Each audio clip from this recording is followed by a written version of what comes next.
لا تمدن عینیک الی ما متعنا به ازواجا منہم.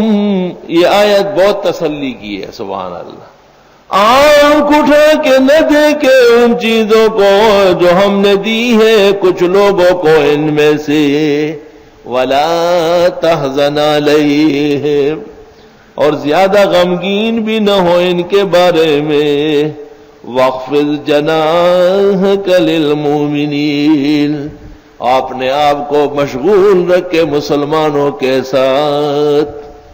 صبح و شام قرآن و سنت، صبح و شام نماز اور امامت، صبح و شام خطابت اور تدریس، بزرگان دین کے حالات اور اللہ کا ذکر و تسبیح. اس دنیا کی زندگی جہان دنیا میں آخرت کے نعمتیں نظر آئی. بس ایک شعر سن لو. محبت جو اس کی عطا ہو گئی یہ دنیا بھی جنت نما ہو گئی. سبحان اللہ و بحمدہ سبحان اللہ العظیم. وہی قرآن کیسی زبردست تربیت کرتا ہے. تاج و تخت کو ایسے اڑا کے رکھ دیتا ہے.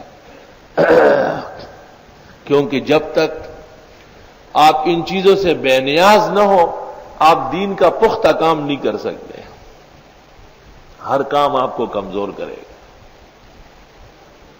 شہوات سامنے آئے گی، خواہشات سامنے آئے گی، رشوات سامنے آئے گی، بہت ساری چیزیں آئے گی.